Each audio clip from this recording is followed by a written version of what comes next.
Hi, everybody. This is Mr. Benham. Today, we're going to talk about Earth's structure and, most importantly, Earth's mantle. So, the Earth has a solid surface, but it's not solid all the way through. Inside, it's made up of layers, some of which are partly molten. This means that they are partly made up of hot liquid. The Earth's middle is an incredibly hot ball of iron and nickel. All of the layers are pulled together by an enormous force called gravity from the center. Some words that we're going to want to pay attention to here: lithosphere, crust, oceanic and continental, asthenosphere, mantle, outer core, and inner core. So the first layer we'll look at is the Earth's crust. The Earth's crust is a thin layer of solid rock which covers the Earth. It's called the crust, of course. The thickness of the crust varies. It can be as thin as 3 miles or as thick as 43 miles. There are two different types of crust. We have the continental and the oceanic crust. Now, we'll talk about the oceanic crust first. The oceanic crust we see here underneath, obviously, the ocean. It's thinner, found under the ocean. It's made of heavier, denser rocks such as basalt and dolerite. All right, so much more dense rocks than what we see here in the continental crust. The continental crust is a lot thicker. It makes up all of our landforms, like our mountains. It's made of lighter rocks such as limestone, sandstone, and granite. And you may think, well, granite's not that. My countertops are made of granite, Mr. Bennett. That's pretty dense stuff. It is, but it's not as dense as basalt, which we'd find in the oceanic crust. And both of these layers interact with the mantle directly below. That's this part right here, in an area known as the asthenosphere, which we're going to talk about in a second.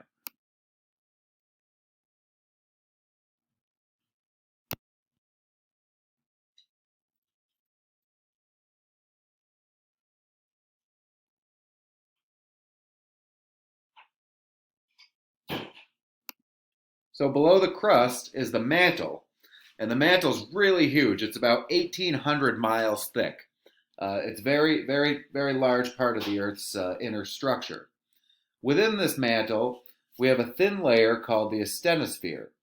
It's mostly solid rock, but a small amount of it is molten rock, and when we have molten rock inside the Earth, we call it magma.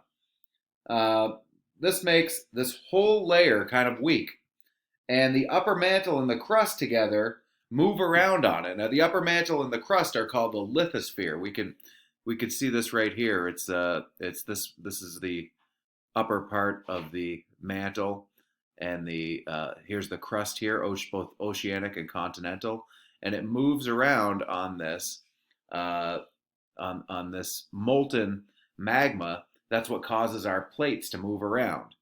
Okay, remember we'll get into plates in a little bit, but what we're seeing here is convection. We're seeing heat from the inside of the Earth create these convection currents within this liquid magma underneath our lithosphere, and then those currents of heat cause this part to travel around on it. Okay, and here's just another example of the lithosphere. The lithosphere is made up of the crust and upper part of the mantle. Movement in the lithosphere is due to convection currents. It's divided into large areas called plates, and we're going to get in. I'll do a whole nother screencast on plates in a little bit.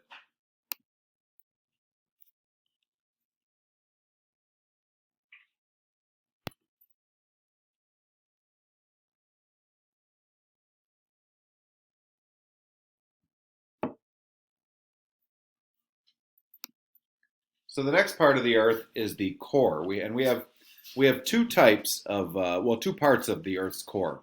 We have the outer core and the inner core. Now the outer core is pretty thick. It's 1,360 miles thick, and it's made of molten rock. And they think that this molten rock is spinning at a high speed inside of this magma chamber. It's all moving around here. And the inner core is solid. It's made of solid iron and nickel, It's extremely dense. It's extremely hot, about 9,000 degrees Fahrenheit.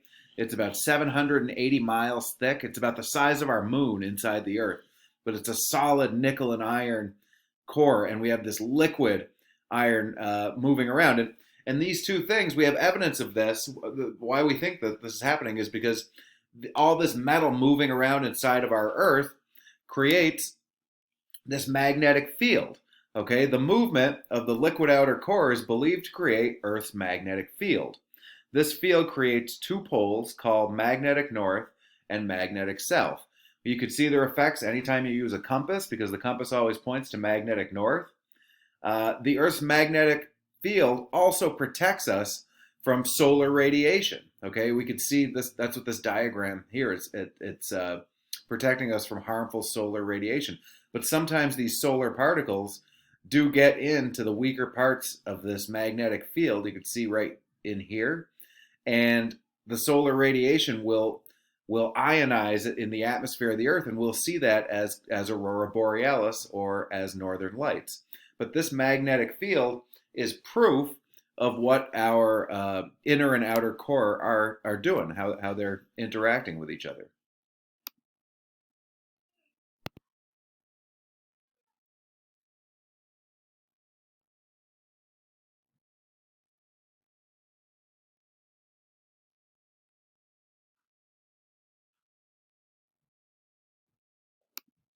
All right, so I know I just threw a lot at you. Great job, everybody. Our next presentation will be about the interaction of tectonic plates. A few important things to remember from this presentation. The crust is made up of two types of material. Okay, our oceanic and continental crust made up of two types of material, two densities. The crust is broken up into large sections called plates, and these plates move around and interact with the liquid layer of the mantle. Thank you.